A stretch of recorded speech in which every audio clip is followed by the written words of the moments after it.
François Mongisard nous fait l'honneur d'être présent ici ce soir, en dépit des circonstances atmosphériques et autres.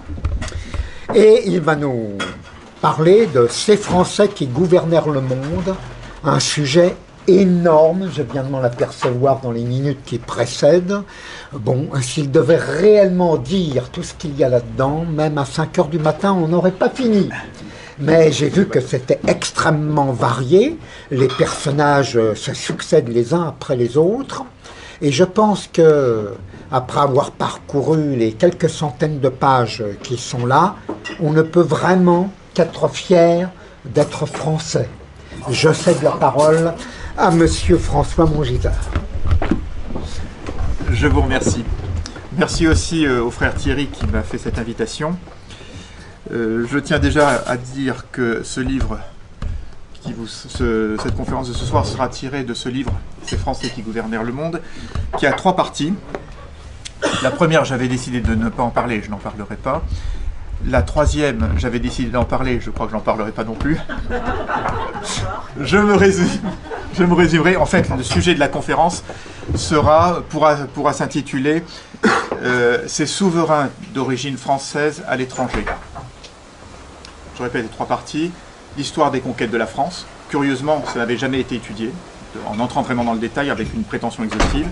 Deuxième partie, les chefs d'État d'origine française à l'étranger, qui sont chefs d'État par droit dynastique, je regarde quand même l'heure. Troisième partie, les chefs d'État d'origine française à titre personnel. Les présidents, les papes, quand ils ont un domaine temporel, tout un ensemble de personnes, mais choisies à titre personnel. Là, nous traiterons ce soir des souverains, c'est-à-dire des chefs d'État d'origine française à titre du droit dynastique. Les rois, les empereurs, les princes souverains, les régents, puisqu'ils sont chefs d'État à ce titre-là. De ce genre de sujet, on s'y intéresse quand on s'aperçoit qu'il y a un certain nombre de rois à l'étranger qui sont, en Suède, des Bernadotte, en Espagne, des Bourbons, des Plantagenets en Angleterre, etc. On voit finalement beaucoup de chefs d'État d'origine française à l'étranger, l'inverse n'étant pas vrai d'ailleurs, c'est-à-dire que la France, depuis sa naissance aux alentours de l'an 496, c'est-à-dire lorsqu'il y a la fusion des Celtes de culture latine, gallo-romain, avec ce que l'on appelait les barbares, à partir de cette naissance de la France jusqu'à Nicolas Sarkozy, la France a toujours été dirigée par des chefs d'État d'origine française. Par contre, de nombreux chefs d'État étrangers sont d'origine française. Je vais définir un petit peu précisément le cadre parce que c'est important. Tout d'abord, le peuple français donc, se tue à nous dire que ça n'existe pas ou que ça n'existe plus. Or, en fait, le peuple français existe bien. Il n'a d'ailleurs pratiquement pas bougé depuis les grandes invasions du 5e siècle jusqu'aux vagues d'immigration contemporaine. Quand je parle de vagues d'immigration contemporaine, on dit en général que l'immigration a commencé en France à la fin du 19e siècle. Oui et non, c'est-à-dire que pour la première fois à ce moment-là, il y a eu une importante population d'origine étrangère, mais ces gens-là, d'une part, il y avait 40% de Belges, dont la moitié de Wallons, qui étaient faciles à intégrer, et il y avait des Italiens qui étaient généralement du nord-ouest de l'Italie, des Piémontais, ou des gens des Valdôtains, ou des gens des vallées vaudoises, pour lesquels c'était le même cas que pour les Wallons, donc c'était des gens qui portaient des noms français, qui parlaient un patois français, que ce soit provençal ou arpitan, franco-provençal, arpitan comme on veut. Mais le peuple français n'a pratiquement pas bougé entre les grandes invasions du 5e siècle et 14-18, parce que c'est en 14-18 que ces populations étrangères importantes ont commencé à rester sur place. Auparavant, elles venaient, elles essayaient de dépenser le minimum et de travailler le maximum, et quand elles avaient un pécule suffisant, elles rentraient à la maison, elles rentraient chez elles, dans leur pays, elles achetaient un champ, une maison pour faire un restaurant ou autre, et à ce moment-là, ces gens-là se mariaient et avaient des enfants. La vraie cassure, ça a été la Première Guerre mondiale, parce que là, évidemment, comme tout le monde le sait, il y a eu une classe d'âge qui a été fauchée sur les champs de bataille, les hommes, d'abord les hommes qui ne revenaient pas, les hommes qui revenaient mais qui étaient estropiés, les hommes qui revenaient et qui n'étaient pas estropiés mais qui se réveillaient en hurlant la nuit, enfin qui étaient devenus à moitié fous. Concrètement, les filles de ce tranche d'âge qui étaient en âge de se marier, il ne fallait pas qu'elles fassent les difficiles. Et donc à ce moment-là, les immigrés sont restés en France.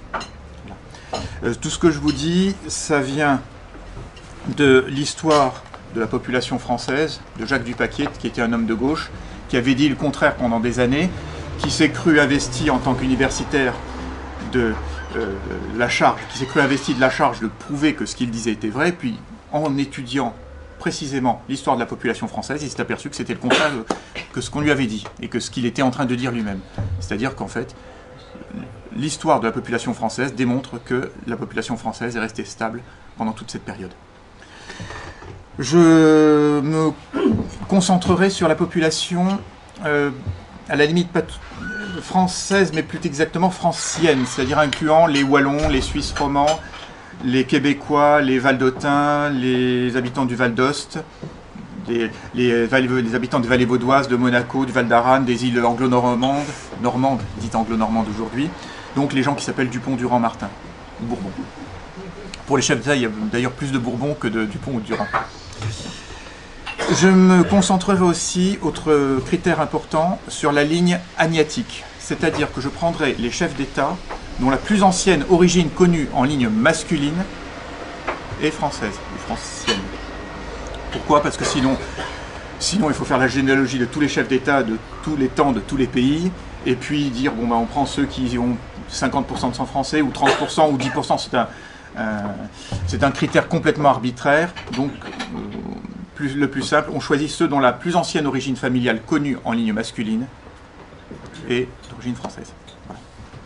Maintenant, j'entre dans le vif du sujet, ces souverains d'origine française à l'étranger, en commençant par les États franco-carolingiens, c'est-à-dire les États qui sont nés de la décomposition de l'Empire carolingien.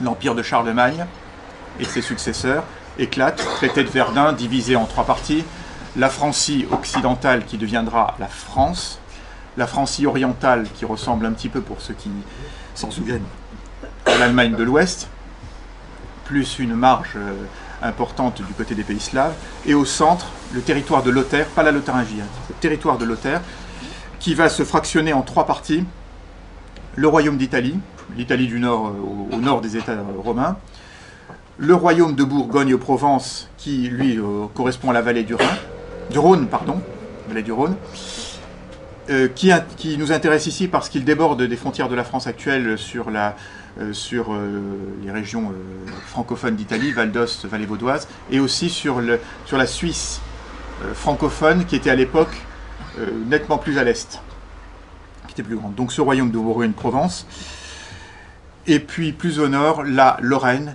Lotharingen, Lotharingie, le territoire de Lothaire, Lothaire II, le fils de Lothaire Ier, la Lorraine qui va se diviser en deux, la Haute-Lorraine qui sera la Lorraine actuelle, et l'autre Lorraine, la Basse-Lorraine qui s'appellera ensuite le Lothier, entre la Lorraine actuelle et la mer du Nord. Pour reprendre ces différents États, le royaume de Bourgogne-Provence va être le premier État à avoir comme chef d'État quelqu'un qui n'est plus de la famille carolingienne, un certain Boson, qui est allié aux Carolingiens, mais qui ne fait plus partie de la famille, qui ne fait pas partie de la famille carolingienne. Le royaume de Germanie, ça donnera la Francie orientale, 2 souverains carolingiens, et puis ensuite un fransalien, et puis ensuite cette région sera donnée à des rois saxons. La Lorraine, donc cette basse Lorraine sera disputée entre la France orientale, France occidentale, France orientale. Elle sera généralement gouvernée par des chefs d'État plutôt d'origine française. L'ancien royaume d'Italie, eh bien, il y aura encore quelques Francs qui seront rois à ce moment-là, avant que l'ensemble du territoire, l'ancien territoire de Lothaire, soit avalé par la Francie orientale, par la Germanie, pour donner le Saint-Empire romain germanique. Alors l'intérêt de l'histoire, c'est que un certain nombre de familles sont restées, des familles d'origine française, sont... c'est ouvert? On entend le bruit des voitures, c'est peut-être pas... Merci. Un certain nombre de familles sont restées dans ces territoires. Par exemple, en Italie, lorsque Charlemagne est arrivé, il est arrivé d'abord avec une grande armée, et deuxièmement, il a fait savoir que les villes qui ouvriraient leurs portes, on ne touchera pas, et on laissera en place les administrateurs. Toutes les villes se sont ouvertes, toutes les villes du royaume lombard se sont ouvertes, sauf Pavie qui était aux mains du roi, qui lui savait qu'il allait perdre son trône. Mais concrètement, ça veut dire que, contrairement à ce qu'avaient fait les Lombards en arrivant en Italie, où ils ont chassé la noblesse italienne de tous les endroits où ils étaient les maîtres, lorsque les Carolingiens sont arrivés, ils ont laissé en place la noblesse lombarde, ils ont simplement rajouté une noblesse franque, des gens qui étaient là pour les surveiller. Et bien entendu aussi, quand il y a eu des révoltes, eh bien on a fait partir le révolté pour mettre un franc à la place, franc français évidemment. Ça a abouti à établir là-bas un certain nombre de familles.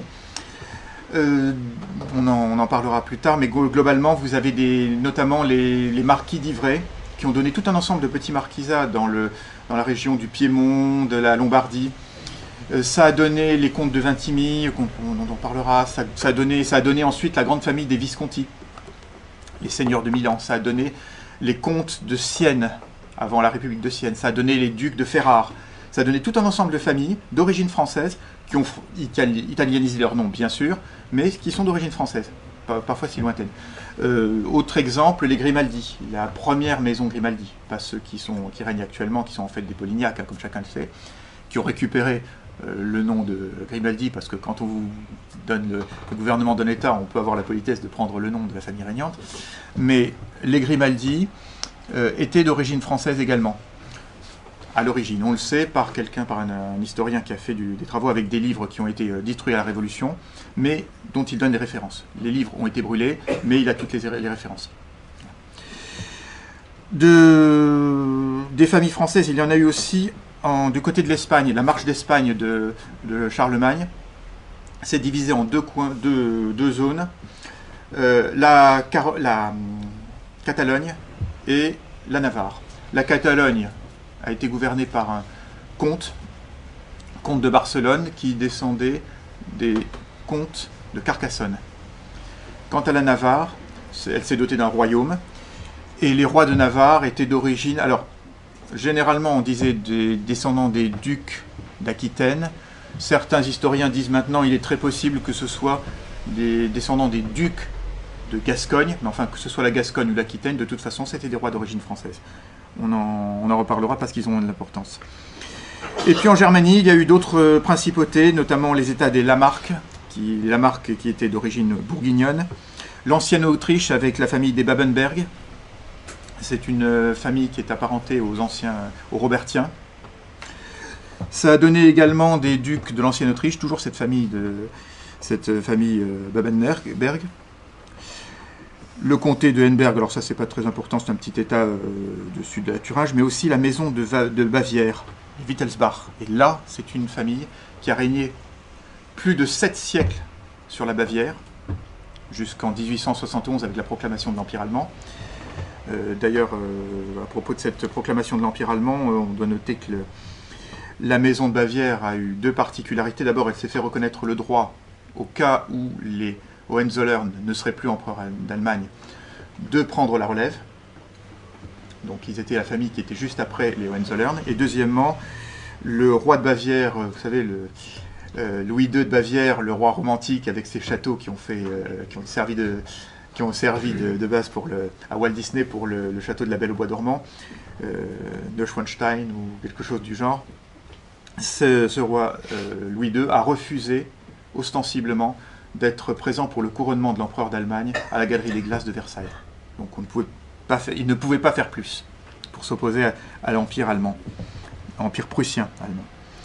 Je signale simplement que les Wittelsbach ont régné non seulement sur la Bavière et sur le petit Palatinat du Rhin, mais aussi qu'ils ont fourni un duc d'Autriche, qu'ils ont fourni 3 empereurs au Saint-Empire romain germanique, 3 empereurs, plus un roi de Germanie. Alors le roi de Germanie, c'était en fait un empereur qui n'avait pas été sacré par le pape, mais il avait le gouvernement de l'Allemagne.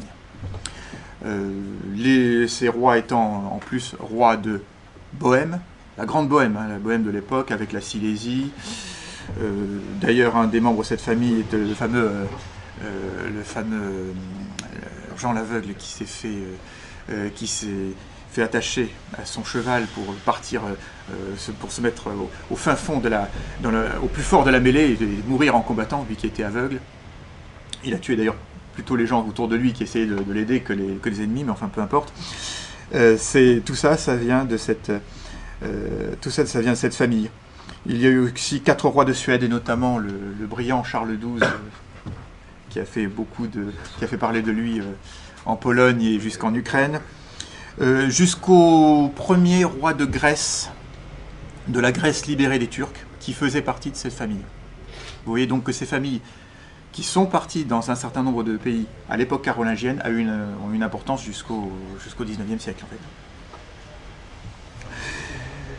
Autre famille importante, la famille de Franconi. La famille de Franconi, alors c'est une famille dont Chazot de Nantigny, qui est un généalogiste reconnu comme sérieux de façon assez universelle, dit qu'il descendrait d'un comte de Paris, un certain Bégon ou Rogon, le nom n'est pas très stable, mais en tout cas un comte de Paris, qui a donné naissance à cette maison de Franconi. La maison de Franconi qui a donné notamment 2 familles, la famille des empereurs saliens, empereur du Saint-Empire romain germanique, et la maison de Nassau. Cette maison de Nassau qui va s'étendre jusqu'au XXe siècle d'ailleurs.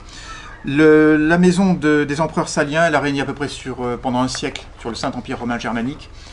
Le Saint-Empire, donc vous imaginez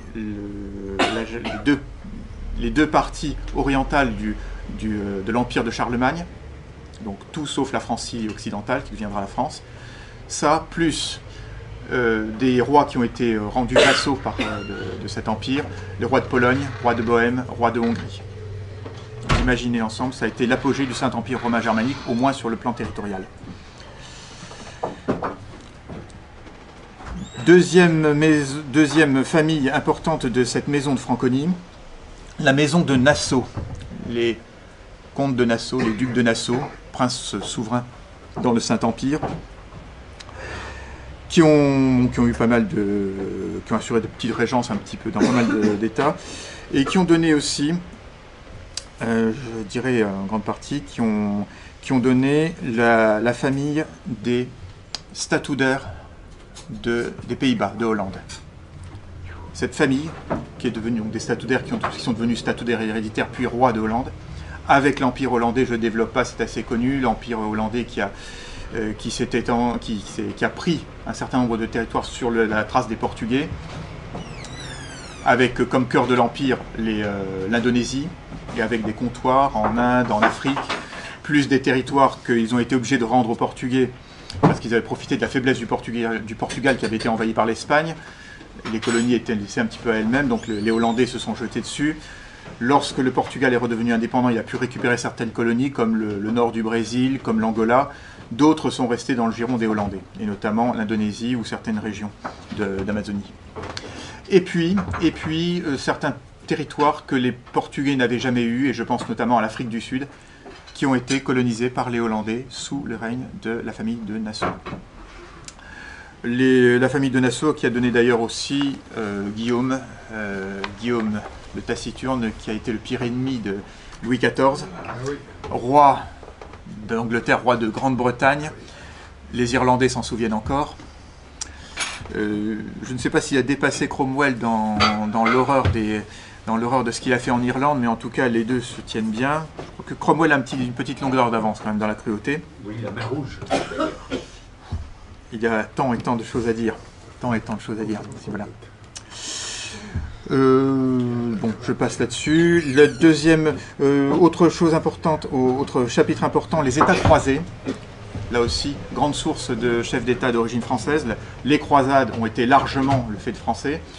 Quand on parle des États croisés, on parle en général en regardant une carte des 4 États qui ont été créés au départ. Le royaume de Jérusalem, depuis la mer Rouge, depuis Eilat sur la mer Rouge jusqu'à Beyrouth à peu près, avec une tranche de la Jordanie. La ville d'Amman, la capitale de la Jordanie, était incluse dans le royaume de Jérusalem.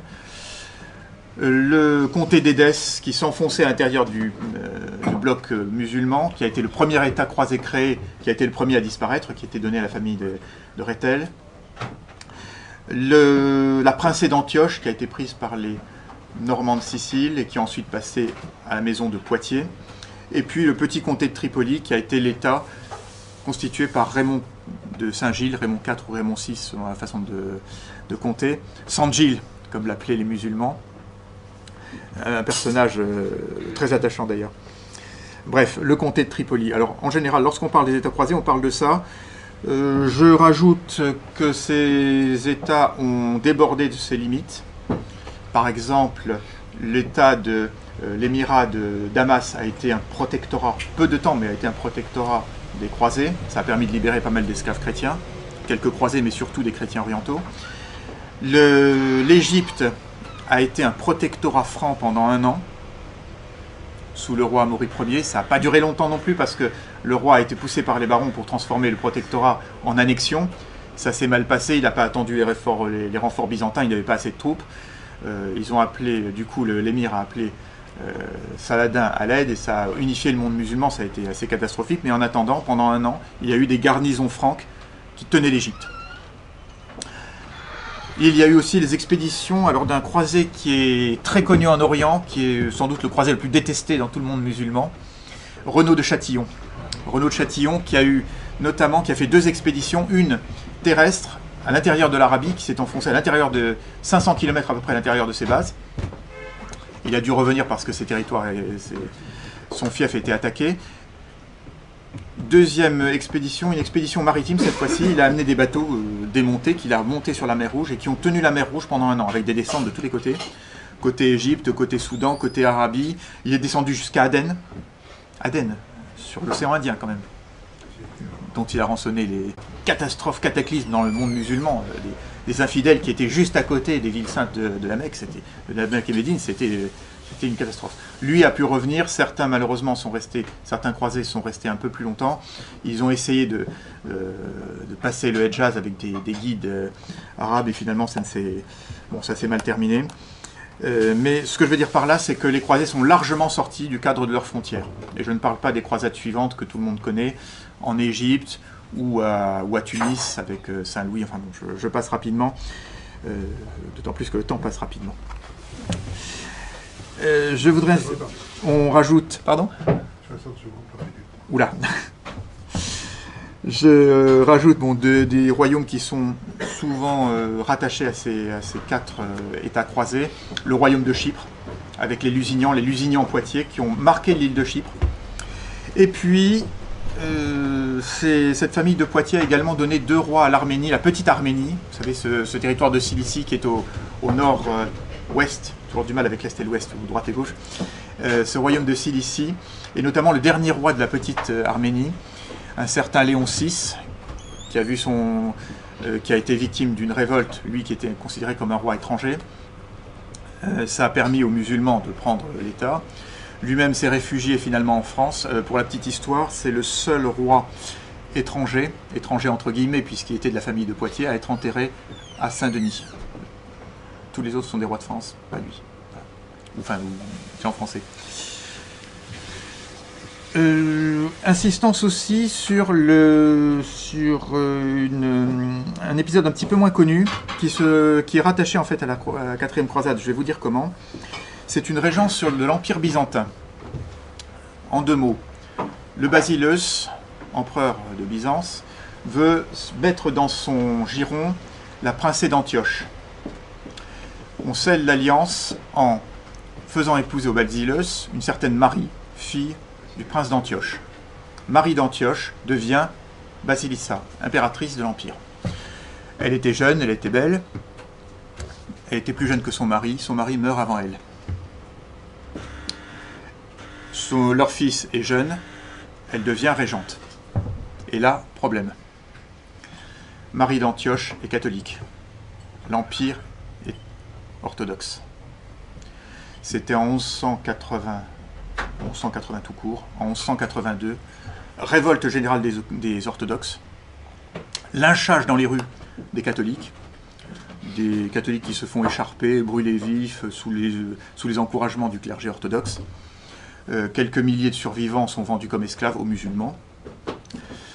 Et parmi ces catholiques victimes de ce pogrom, beaucoup de marchands italiens et notamment beaucoup de marchands vénitiens. 20 ans plus tard, c'est la 4e croisade. J'ai eu l'occasion de le dire à Volkov, qui ressortait la tarte à la crème des orthodoxes en bataille contre les catholiques. Vous avez détruit l'Empire d'Orient, etc. Et tout. Ben, je lui ai rappelé que 20 ans plus tôt, il y avait eu certains événements qui s'étaient passés, qu'en 20 ans, les Vénitiens n'avaient pas oublié ça. Et si ensuite, il y a eu cette 4e croisade détournée vers contre l'avis du pape d'ailleurs, qui avait interdit d'attaquer un État chrétien. Pour les chrétiens, les croisés qui n'avaient pas d'argent pour payer le voyage jusqu'en Palestine se sont laissés séduire par le fils d'un basileus qui avait été renversé. Le fils en question leur a dit « Je vous accompagnerai là-bas, je vous paye le voyage, je vous enverrai 500 chevaliers qui resteront sur place tout le temps de ma vie, et puis j'unirai les églises d'Orient et d'Occident. » Enfin bon, bref. Et puis une fois, donc les croisés rétablissent son père sur le trône, le père est tout content, sauf quand il apprend les conditions à laquelle il est libéré, il dit « Mais tu es complètement fou d'avoir accordé ça. » Ça se passe mal, les croisés sont mis de côté, et puis finalement prennent l'Empire. L'Empire latin d'Orient, cet empire latin, va durer une 60aine d'années. Ce sera des chevauchés, ce sera des villes prises et reprises, ça se resserrera, il y aura des royaumes qui vont être créés autour, le royaume de Thessalonique, le royaume, la princée d'Achaïe, donc en fait le Péloponnèse, le duché d'Athènes. Concrètement, ce qu'il en restera, c'est que pendant plus de 2 siècles, il y aura des barons francs qui vont régner dans le sud de la Grèce, dans le duché d'Athènes et dans le Péloponnèse, l'Achaïe comme on disait à l'époque. Enfin, ça a été une période qui a maintenu une présence française quand même très importante dans un endroit auquel on ne s'attend pas forcément. Je passe. Oui, je passe aussi d'ailleurs.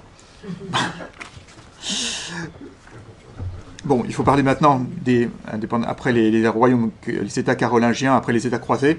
On peut parler des royaumes capétiens, et notamment les couronnes étrangères des rois de France. Les rois de France, chacun sait qu'ils ont été rois de France et de Navarre. Et de Navarre, ça depuis Philippe le Bel. Il y a eu d'autres couronnes qui ont été sur la tête de rois de France. Je dis roi de France en tant que roi de France. Hein. Je ne parle pas d'Henri III, roi de Pologne. Je ne parle pas d'Henri VIII en Angleterre. Je parle simplement des rois de France en tant que tels. On peut parler notamment de Gênes, de la ville de Gênes, de la République de Gênes, qui s'est donné deux fois à des rois de France, parce qu'il y avait l'anarchie. Donc on a cherché à rétablir l'ordre. Pour rétablir l'ordre, il fallait quelqu'un qui ait une certaine autorité. Il y avait le choix entre l'empereur ou le roi de France. Ils ont préféré le roi de France, il était quand même un peu moins proche. Donc ils ont donné la gouvernance de Gênes à Charles V. Charles V qui a envoyé un certain Boucicaut. Boucicaut n'était pas connu pour être un doux. Il a pris quelques villes jusqu'en Toscane. Il a obligé le duc de Milan à se reconnaître vassal du roi de France. Disons qu'il s'est fait diversement apprécier, plutôt moins que plus. D'ailleurs, il a fini par se faire éjecter. Mais quelques temps plus tard, c'est sous le roi Charles VII, Gênes s'est à nouveau donné au roi de France. Gênes, la République de Gênes, avec son empire maritime, c'est-à-dire la Corse, une bonne partie de la Sardaigne, des îles dans la mer Égée et surtout des îles en mer Noire avec le sud de la Crimée. Vous voyez, quelque chose d'assez important quand même. Le autre couronne du roi de France, Philippe VI, qui a été roi titulaire d'Aragon par déposition du roi d'Aragon par le pape. Il est resté sur place d'ailleurs. Je passe sur les titres que les rois de France ont eus pendant les guerres d'Italie, duc de Milan, roi de Naples, ça c'est connu, c'est archi connu, donc je passe rapidement. Je rappelle simplement que Charles V a été également suzerain de Castille, c'est-à-dire que un roi de Castille qui avait été chassé de son trône a demandé de l'aide à la France en disant que s'il était rétabli sur son trône, il se reconnaîtrait vassal du roi de France. Le roi de France lui envoie du Guesclin avec ses grandes compagnies qui écumaient la France. Il a été rétabli sur son trône et il a reconnu la suzeraineté du roi de France. Voilà. Chose un petit peu oubliée aujourd'hui. On peut parler d'Henri IV qui a été régent de Savoie, la Savoie qui à ce moment-là débordait sur l'Italie avec le Piémont. et même sur la Suisse romande. On peut parler de Louis XIII à qui la Catalogne s'est donnée, parce qu'il ne supportait plus les lois espagnoles, déjà à l'époque. Certaine actualité, je crois. Louis XIII qui a reçu le protectorat de Trèves, de l'épiscopat de Trèves. Louis XIV à qui on a proposé 2 couronnes, une qu'il a acceptée, la couronne de Sicile, en pleine révolte, la couronne de Croatie qu'il n'a pas acceptée, que des nobles croates lui avaient proposé, qu'il n'a pas accepté, mais surtout, bien entendu, il y a on en parlera plus tard. Des couronnes de Capétiens directs à l'étranger, il y en a eu, et il y en a eu des vraiment importantes. Il y a eu notamment la création, on peut dire la création du Portugal. Le contexte, l'Espagne au nord commence à entamer sa reconquista. Il y a deux zones, la zone tenue par les Francs, Navarre et Catalogne, et le royaume des Asturies. Ce royaume des Asturies, devenu royaume de Léon, par sa capitale, a un roi qui voit arriver 2 princes, le fils du duc de Bourgogne et le fils du comte de Bourgogne. Vous savez, le comte de Bourgogne, de la comté de Bourgogne, la Franche-Comté de Bourgogne, la Franche-Comté. Ce roi n'a pas de fils, il n'a que des filles. Et l'un de ces 2 princes va épouser l'une de ses filles à qui il va donner une ville, Porto, avec le titre de comte, un bout de terrain autour, à charge pour lui d'étendre son domaine en allant vers le sud, en conquérant ce territoire sur les musulmans. Son fils est proclamé roi de Portugal sur le champ de bataille, 1139. Les Capétiens régneront sur le Portugal jusqu'en 1853.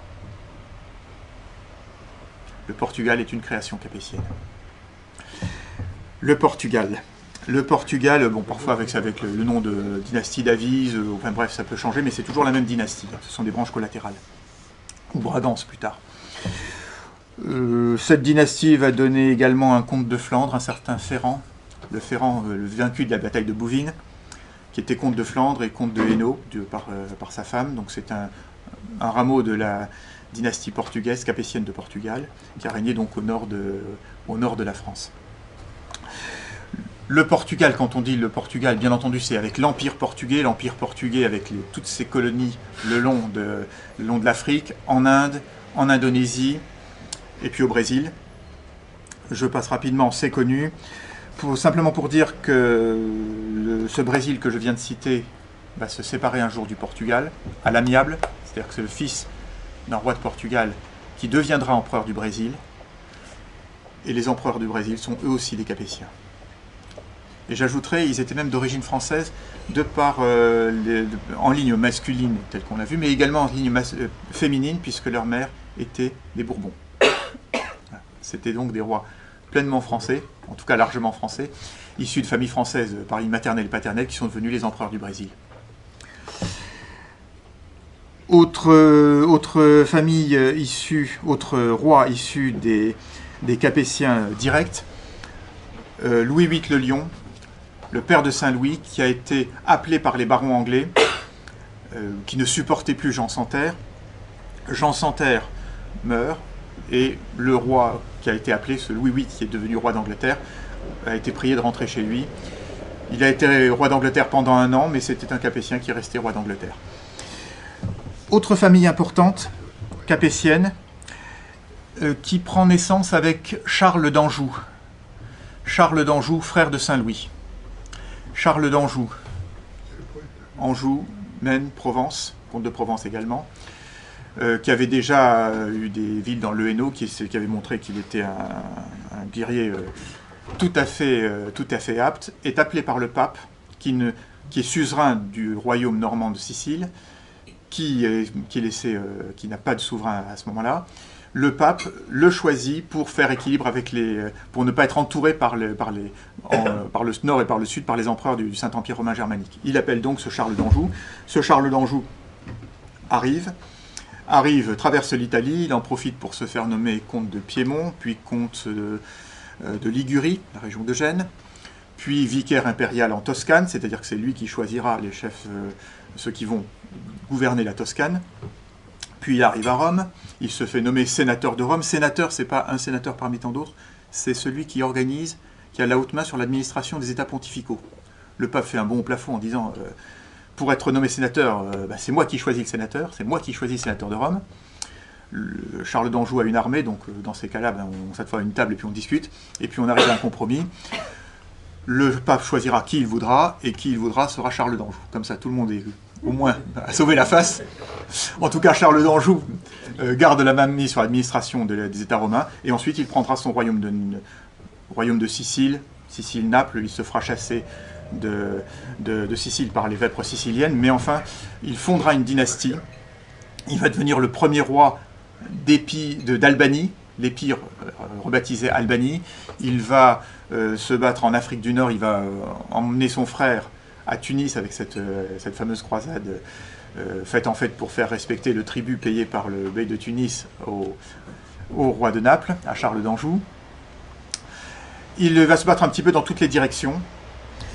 Et ce Charles d'Anjou va donc donner une dynastie qui va régner. Je vous ai décrit un petit peu les États qu'il a contrôlés. Concrètement, vous enlevez la Vénétie et vous enlevez la Sardaigne, et la Sicile ensuite, après les vêpres siciliennes. Toute l'Italie a été gouvernée par ce Charles d'Anjou. C'est quand même énorme.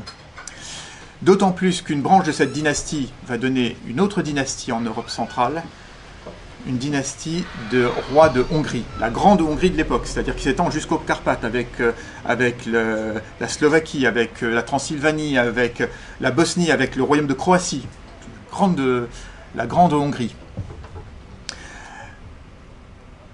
Jusqu'à l'apogée de cette dynastie avec Louis Ier de Hongrie, Louis le Grand, qui va non seulement posséder cette Hongrie, mais qui va étendre son domaine sur la Serbie, sur le reste de la Roumanie, sur la Moldavie, qui va s'étendre là aussi, qui va se faire élire roi de Pologne.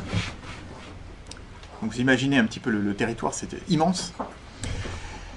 Qui aura qu'un seul problème, c'est qu'il ne s'est fabriqué que du XX et pas du XY, donc lui aussi il se retrouve avec 2 filles.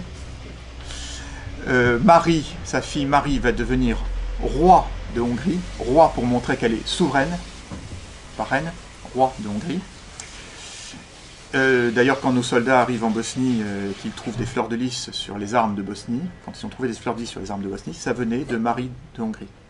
C'est pour ça, c'était pas un hasard. S'il y avait des fleurs de lys d'or sur un fond bleu marine. L'autre fille, Edwige, devient Edwige Ier, roi de Pologne. Pour la petite histoire, elle a été canonisée par Jean-Paul II, qui l'a fait sainte patronne de la Pologne, qui se voit imposer comme mari Ladislas Jagiellon, qui unit la Pologne avec la Lituanie. La Lituanie, à l'époque, c'était pas le petit État d'aujourd'hui, c'était le plus grand État d'Europe. Ça allait de la Baltique jusqu'à la mer Noire, et de la frontière polonaise jusqu'à peu près 100-150 km de Moscou. C'était immense.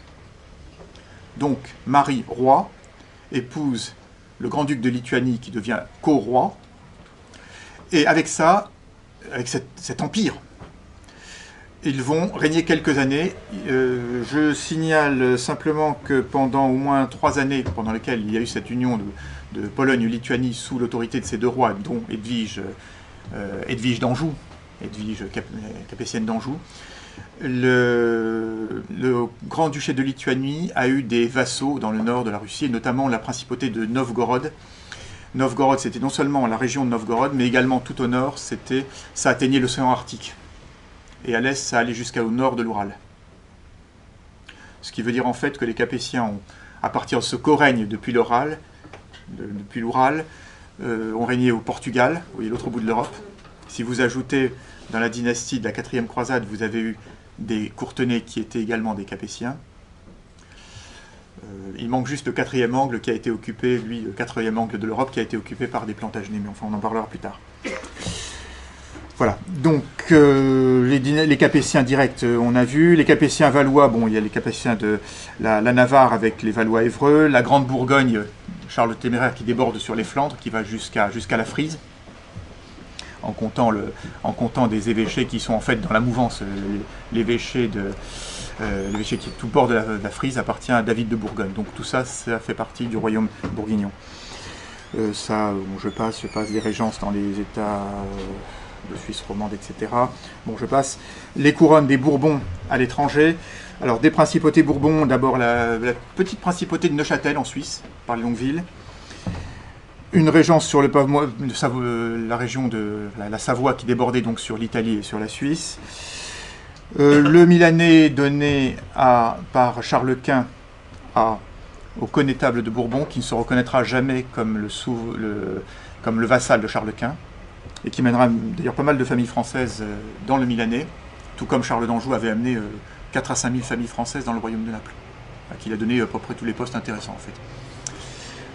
Choses qui ont bougé depuis.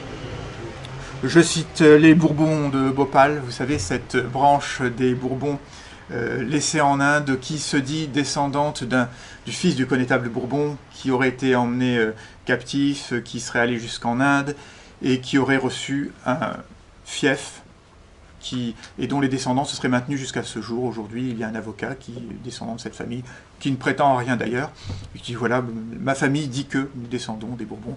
C'est un clan de catholiques au milieu d'un océan d'hindouistes et de musulmans, enfin je le cite.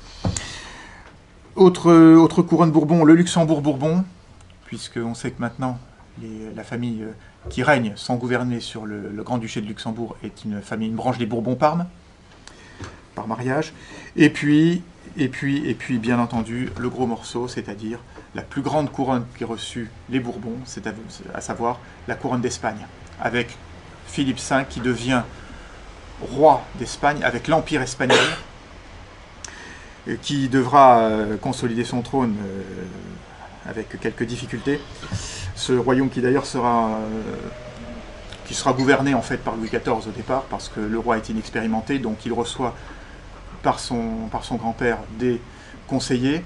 Les grands ordres sont donnés par Louis XIV et par les conseillers en question. C'est-à-dire que sous Louis XIV, la France gouverne non seulement son empire en Amérique du Nord et dans d'autres colonies, mais gouverne aussi, pendant les premières années, pendant quelques années, elle gouverne aussi l'Espagne et l'Empire espagnol. Ce qui fait que c'était encore un autre empire sur lequel le soleil ne se couchait jamais, etc. Couronne des Bourbons d'Espagne, bon, l'Espagne et ses colonies, les Bourbons qui ont ensuite régné aussi en Italie centrale, en reprenant les territoires des Farnèses. Il reste la famille des Bourbons-Parme d'ailleurs, de cette époque.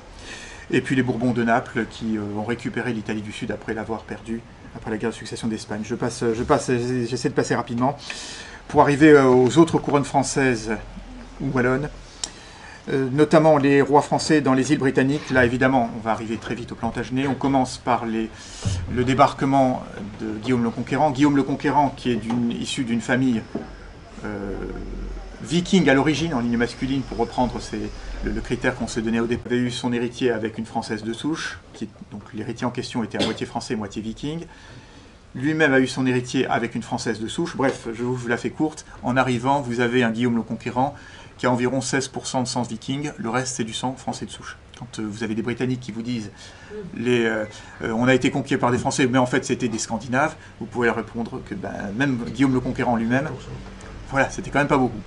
Quant à ses deux fils, il y avait statistiquement 8% à peu près de leurs origines qui étaient vikings, pour les rois qui ont succédé. Après, d'ailleurs, l'armée de Guillaume le Conquérant était largement une famille française de souche. Il y avait très peu de sang viking. Les ailes, on peut en parler ici. L'une des ailes, à peu près 30%, était tenue par les Bretons. L'autre aile, c'était les Français qui n'étaient ni Normands ni Bretons. Et parmi les Normands, on avait raclé les fonds de tiroir. On n'avait pas pris que les hautes lignées vikings de la famille ducale. On avait pris beaucoup plus loin. Bref, c'est une armée française qui est arrivée à Hastings et qui s'est partagée ensuite le pays. Ils ont laissé 2 familles dans le Domesday Book. Je crois qu'il n'y a plus que 2 grandes familles anglo-saxonnes en Angleterre. Le reste, ça a été pris par des franco-normands. C'est une véritable colonisation de l'Angleterre qui a eu lieu à ce moment-là. Donc des rois d'abord normands, et puis ensuite vous avez Étienne de Blois qui revendique la couronne, et Henri Plantagenet d'Anjou, ils se chamaillent, ils se battent, il y a des morts, et puis finalement on se dit que Étienne de Blois n'a pas d'enfant, on peut peut-être s'arranger, donc Étienne de Blois devient roi, et ensuite les Plantagenets seront sur le trône d'Angleterre. Étienne de Blois plus les rois Plantagenets, 2 siècles et demi de gouvernance française en Angleterre. Avec des débordements sur l'Irlande, dont les Irlandais se souviennent encore. Je signale le petit, pour l'historiette, le royaume de l'île de Man, qui est concédé à comte Stanley. Stanley, qui à l'origine, la famille s'appelait Touché. C'est une famille d'origine française. Et puis ensuite, on arrive au gros, quelque chose d'important, l'Écosse. L'Écosse, alors beaucoup de familles d'origine française sont allées en Écosse, souvent par mariage, quand des clans se terminaient par une fille, en tout cas quand les directions de clans se terminaient par une fille, on allait souvent chercher le mari de l'autre côté de la frontière, et on arrivait à des familles, on a les familles comme les Comyn, les Douglas, les Balliol, qui ont donné 2 rois d'Écosse, par exemple, étaient d'origine picarde. Les Bruce, qui étaient d'origine normande, et très probablement venaient du Hainaut. Tout un ensemble de... Pardon. Oui, mais les Lancastres, c'est en Angleterre. Voilà, mais sachez qu'il y a à peu près le quart des chefs de clan écossais qui sont d'origine franco-normande. C'est énorme. On n'en a pas conscience. Et parmi ces familles, la plus brillante, merci, les Stuarts, qui sont, comme chacun sait, d'origine bretonne. Bretonne, bien sûr. Arrière-pays du Mont-Saint-Michel, la région de Châteaubriand, en fait. Les Stuarts, qui sont rois d'Écosse, qui deviendront ensuite rois d'Écosse et d'Angleterre, rois de Grande-Bretagne, ils donneront une dynastie qui régnera pendant à peu près d'un siècle sur la Grande-Bretagne. Je signale simplement qu'entre les Plantagenets et les Stuarts, vous avez une famille qui s'appelle les Tudors. Les Tudors sont d'origine galloise. Je signale simplement que toutes les mères des souverains de la famille Stuart sont d'origine française. Toutes. Soit des Plantagenets, soit Anne Boleyn, la femme d'Henri VIII, c'est la famille de Boulogne-sur-Mer. Bologne. Voilà. Donc, bon, je passe, hein, sinon on ne s'en sort plus. Bref, sachez quand même qu'il y a eu plusieurs dynasties françaises en Angleterre. Ça ne les a pas empêchés de ne pas avoir... d'être assez méchants vis-à-vis des Français. Mais enfin bon, les 2 guerres de 100 ans, c'était quand même mené par des rois angevins. Des rois français aussi dans l'Espagne médiévale. Dans l'Espagne médiévale, je vous ai dit que le roi de Navarre était d'origine française. Aquitaine ou Gascogne, mais en tout cas roi d'origine française. Ce royaume a donné des comtés, un comté de Castille, un comté d'Aragon, qui vont se développer ensuite. Cette famille sera ensuite surclassée par une autre famille. En Aragon, vous avez l'Aragon.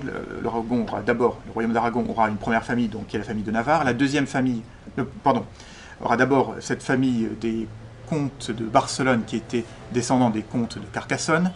Donc la première famille d'Aragon, comte de Carcassonne, et descendant des comtes de Carcassonne. La deuxième, maison de Navarre. La troisième, ce sera la maison que l'on retrouvera, la maison de Castille.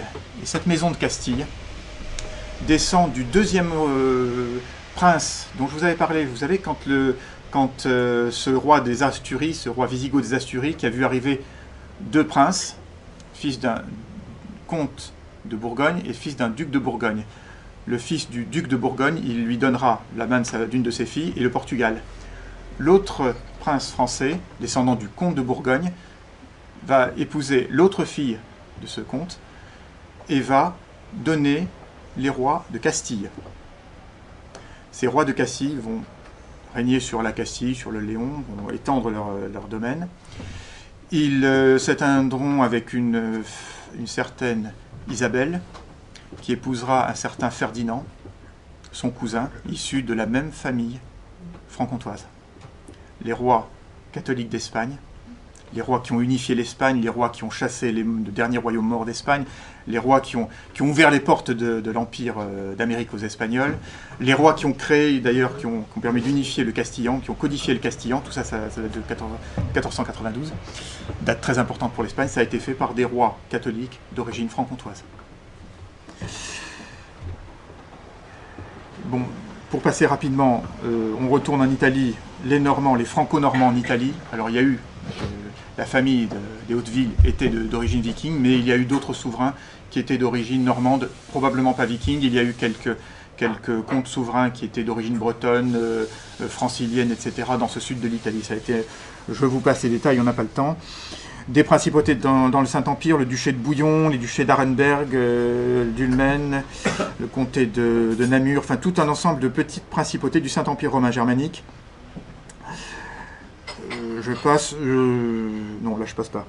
Il ne faut pas passer, là c'est la maison de Hainaut, ça c'est quand même très important. La maison de Hainaut, les comtes de Hainaut qui descendent des vicomtes de Sens, ce sont les descendants de Régnier au Long-Col. Régnier au Long-Col, c'était celui qui était, à l'époque carolingienne, la dissolution de l'Empire carolingien, c'est celui qui était le chef du parti français dans la Basse-Lorraine, c'est-à-dire ce territoire qui partait de la Lorraine jusqu'à la mer du Nord, qui était disputé entre la France et la Germanie.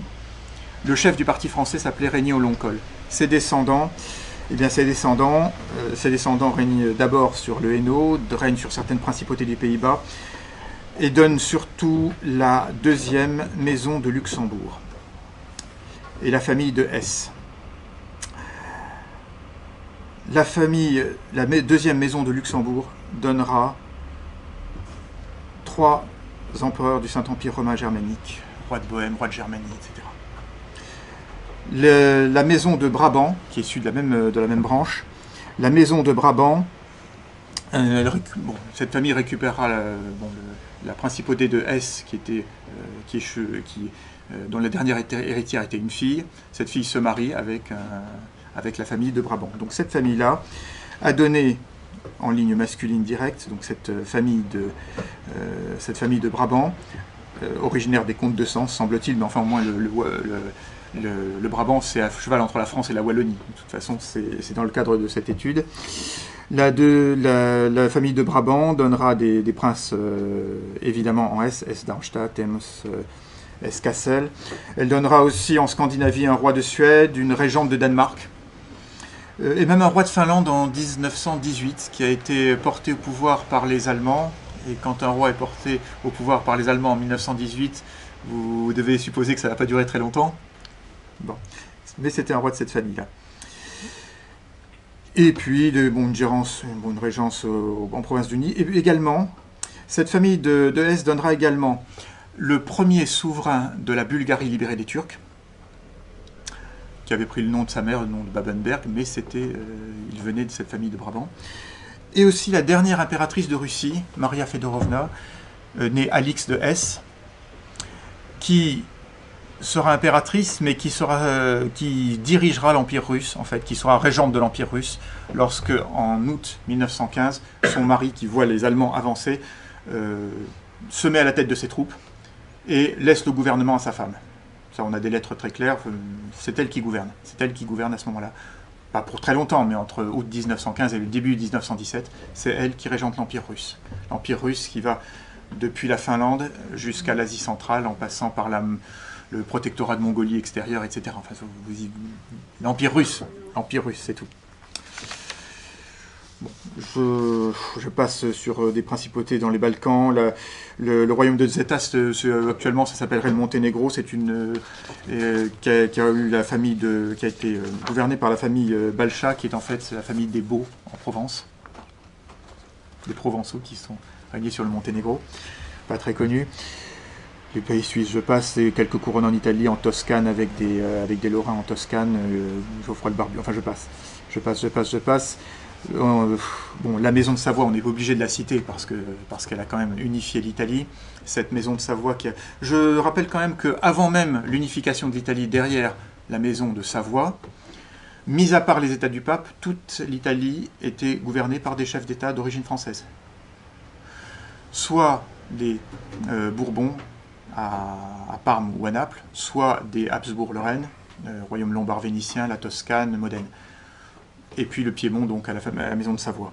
Mais enfin, la maison de Savoie qui a donné aussi une régence en Espagne, qui a assuré une régence en Espagne, un titre de roi d'Albanie, un titre d'empereur d'Éthiopie, un titre de roi de Croatie, pour la petite histoire, pendant la Seconde Guerre mondiale, donc, choses qui n'ont pas duré très très longtemps non plus.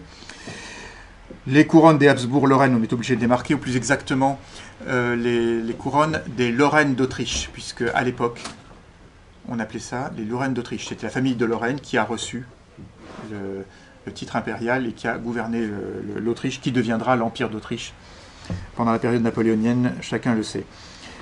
Bon, je passe simplement pour mentionner les duchés italiens des Habsbourg-Lorraine, les duchés de Toscane, duché de Modène, duché de Parme, Plaisance, Guastalla, enfin tout un ensemble de domaines en Italie, toujours aux mains de cette famille de Lorraine, qui assure également une régence en Espagne, elle aussi, qui a donné un empereur du Mexique, le fameux Maximilien, est reconnu. Je passe Monaco, je passe... Et puis, bon, je terminerai, le temps est court, je terminerai sur la Scandinavie, en rappelant que le monde scandinave a eu pour une régente une certaine Philippa Plantagenet. C'était au Moyen-Âge, au temps de l'Union de Kalmar, du temps où tout le monde scandinave était uni, royaume de Danemark, de Suède, de Norvège, jusqu'à l'Islande et le sud du Groenland, enfin vous voyez le monde nordique, qui a eu une régente, Plantagenet, donc angevine. En Suède, on note la présence de la famille Laguardi, une famille originaire du Languedoc. C'est un mercenaire qui est parti se battre aux côtés du Danemark contre la Suède. Il se retrouve prisonnier des Suédois, qui trouvent qu'il s'est bien battu, qui lui propose d'entrer dans son armée, bon, pourquoi pas. Et cette famille donnera, de Languedociens, donc donnera deux membres à deux différentes époques, deux membres de deux conseils de régence. Et notamment le deuxième sera vraiment important parce que ce sera le Laguardi qui gouvernera la Suède, en fait, et qui entraînera la Suède d'ailleurs dans les guerres aux côtés de la France, qui fera de la France un mercenaire de la France de Louis XIV. Cette Suède deviendra l'allié de la France, jusqu'au moment où les Suédois le prieront de rentrer sur ses terres, parce que c'était peut-être un petit peu trop voyant. La Suède, puisqu'on en parle, bon, chacun, je termine par des choses vraiment connues, puisqu'il y a eu une famille de Béarnais qui est arrivée en Suède à la période napoléonienne, les Bernadotte, rois de Suède et de Norvège, jusqu'en 1905 quand même. Et puis, cette dynastie Bernadotte qui est en train de s'éteindre, puisque maintenant une loi a été votée par le Parlement suédois disant que l'héritage de la couronne de Suède se fera par l'aîné des enfants, quel que soit son sexe. L'aîné des enfants, c'est Victoria de Suède, qui s'est mariée avec un Suédois de souche. Et donc, il y a de bonnes chances pour que cette dynastie s'éteigne dans peu de temps. À l'échelle de l'histoire, bien entendu. Je souhaite longue vie à la princesse Victoria de Suède, bien entendu. Et par contre, au Danemark, la reine Margaret a épousé un autre Béarnais. Pardon ? Henri de Pesat. Donc il y a de bonnes chances pour que les bons Pesat, par contre, prennent la couronne de Danemark. D'ailleurs, le prince héritier est présent lors des conseils des ministres lorsque sa mère est appelée à l'extérieur. Voilà. Bon, c'est un survol très rapide. Je n'ai pas parlé de la deuxième partie dont je pouvais parler parce que ce serait vraiment trop tard, bien évidemment. Tant pis, j'aurais traité qu'une seule partie de ce livre, tant pis. En guise de conclusion, très rapidement, s'il y a une seule idée à garder en tête, c'est que c'est un sujet qui peut sembler amusant, qui peut sembler historique, un petit peu lointain, un peu léger. Je pense qu'il y a un lien très clair avec l'actualité. La France est en train de s'effondrer, tout le monde le sait, l'homme de la rue le sait. Une des conditions fondamentales pour que la France se relève, c'est que les Français retrouvent la fierté légitime de ce qu'ils sont.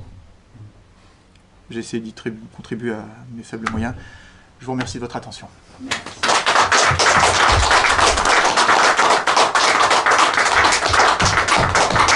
Quel est l'éditeur du livre ? Terre Marée. Édition Terre Marée. éventuellement, s'il y a quelques questions, on n'a pas pu... Pardon, oui, allez-y. Oui, alors vous avez parlé des familles royales. Oui. Mais il y a aussi des chefs d'État actuellement qui sont d'origine française. Je pense à la présidente du Chili, Michel Bachelet, qui est d'origine française. d'origine bourguignonne. D'origine bourguignonne. Voilà. Et Pinochet. Pinochet, autrefois, oui, d'origine bretonne. Oui. Sans compter aussi des présidents africains. Je pense à Senghor ou Abdoulaye Wade. Bon. Ouais, ouais. Oh, non, mais qui ont des liens très, très forts avec la France. Qui ont eu des liens très forts avec la France, cela dit. Les Françaises. Qui ont eu des femmes françaises. Voilà, disons que c'est un petit peu plus lointain. Par contre, vous avez encore le Premier ministre du Canada. C'est sûr. Vous avez une dizaine de chefs d'État, encore aujourd'hui, qui sont issus de familles françaises. Ça peut être le prince de Monaco, par exemple. Hein. Ça peut être le grand-duc de Luxembourg. Ça peut être le Premier ministre qui gouverne la Belgique, voilà, par exemple. Enfin, une dizaine, oui. Outre Pinochet, il y a également en Argentine Perón. Et puis au Venezuela, Betancourt. Alors, Perón, c'est très discuté. Lui-même se disait d'origine espagnole. Breton. Aussi comme Pinochet. C'est très très discuté. En tout cas, lui se disait d'origine espagnole arrivant en Sardaigne. Mais, point d'interrogation. Par contre, Pinochet était bien originaire de la région de Lamballe, d'ailleurs, en Bretagne. Voilà. Son nom vient du mot artichaut. Jackie Kennedy. Jacquine Bouvier, effectivement. Mais par exemple, le président du Chili a pour mère une Godard, parente du cinéaste. Enfin, je ne l'ai pas compté dans la dizaine de chefs d'État actuels. Je n'ai pas pu parler des chefs d'État plus récents qui ont été élus ad personam. Mais enfin, il y a des choses assez étonnantes. Il y a des chefs d'État pour lesquels on ne s'attend pas. Ah, voilà. Après vous, je donnerai précision. Et les Nassau, en fait, c'est Orange Nassau ou Orange Alors pourquoi Orange? En fait, c'était par ligne féminine qui sont princes d'Orange, mais ils ont mis ce nom en premier. Alors pourquoi? Parce que la principauté d'Orange, c'est tout petit. Hein. Non, Orange, en France, dans le Vaucluse, la ville d'Orange. La principauté d'Orange, c'est la ville d'Orange avec un petit bout de terrain autour. C'est tout petit, sauf que c'est une principauté pleinement indépendante. C'est-à-dire qu'en tant que prince de Nassau, ils sont soumis quand même au Saint-Empire romain germanique. Et ça entraîne quelques situations de vassalité en quelque sorte. Il faut payer un droit lorsque un souverain s'installe, il faut se faire reconnaître. Il y a tout un ensemble de petites... des choses qui ne sont pas trop pesantes, mais qui marquent quand même la présence de l'Empire, la suzeraineté de l'Empire, même si c'est très léger. Alors qu'en tant que prince d'Orange, ils sont maîtres après Dieu.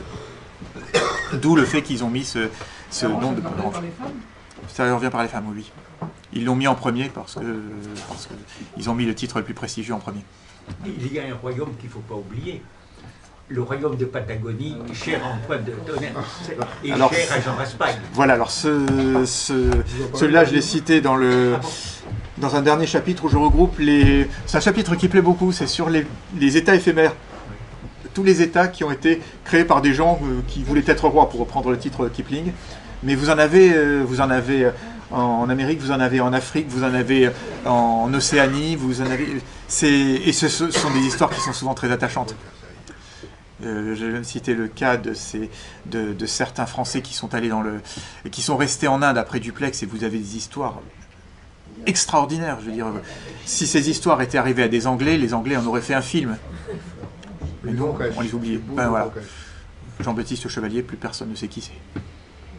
Des gens comme Piron, des gens qui ont eu le comte de Boigne à peine, parce qu'on en a un peu parlé, mais ce sont des gens qui ont eu des aventures extraordinaires, ce sont des personnages de romans, c'est fabuleux comme histoire. Avec Madec aussi.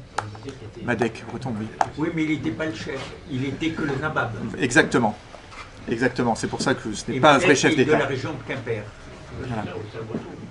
Ah oui, avec un nom pareil. Par contre, quand vous voyez un homme qui fait une guérilla contre les Anglais pendant 8 mois, qui repousse une armée indienne de 1000 hommes, qui fait des aventures fabuleuses, absolument fabuleuses, et qui ensuite se retranche dans une ville, les Anglais arrivent avec 2500 hommes, ils proposent de négocier, l'Anglais dit bon, pourquoi pas, bon, qu'est-ce que vous proposez? On propose d'évacuer la ville avec nos armes, avec nos drapeaux, et on vous laisse la ville. Bon, après tout, dit l'anglais, ça permettra d'éviter du sang de couler. Ben, écoutez, tenez, je vous invite ce soir à ma table avec vos officiers, venez. Donc, repas. Et à la fin du repas, après le dessert, l'anglais dit, ben, maintenant, monsieur, il est temps d'évacuer la ville. Veuillez demander à votre troupe, votre armée d'évacuer la ville. Et le Français se lève en disant, mon armée, monsieur, elle est autour de la table. Ils étaient 13.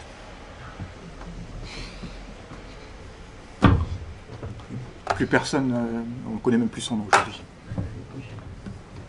Vous l'écrivez, ces amis? Bien sûr. Voilà. Au moment de la Révolution française, j'ai lu que le roi de Suède a tenu une assemblée dans son pays pour aller porter secours à Louis XVI et qu'à ce moment-là, il a été tué par son premier ministre.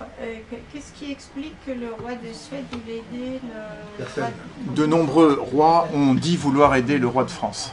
Oui. Même les Anglais ont dit vouloir aider les rois de France, les bons apôtres. Oui, mais là, il a été Alors tué qu'il parce qu'il voulait vraiment y aller, quoi. D'accord. C'est c'est Fersen Mais qui il y a- avait fait ça. Il y avait un rapport avec... parce qu'à un moment, vous avez dit que parmi les rois de Suède, Non, il y avait eu un Français. Il y a eu des rois de lointaine origine française, oui, mais c'était avant. C'était pas auparavant, oui, Un c'est lien pas vrai. familial. Pardon? C'était pas un lien Non, familial. c'était un lien de... qui se restaurait Les monarques s'appelaient mon cher cousin, entre eux, Oui. bien entendu. Un roi est détrôné.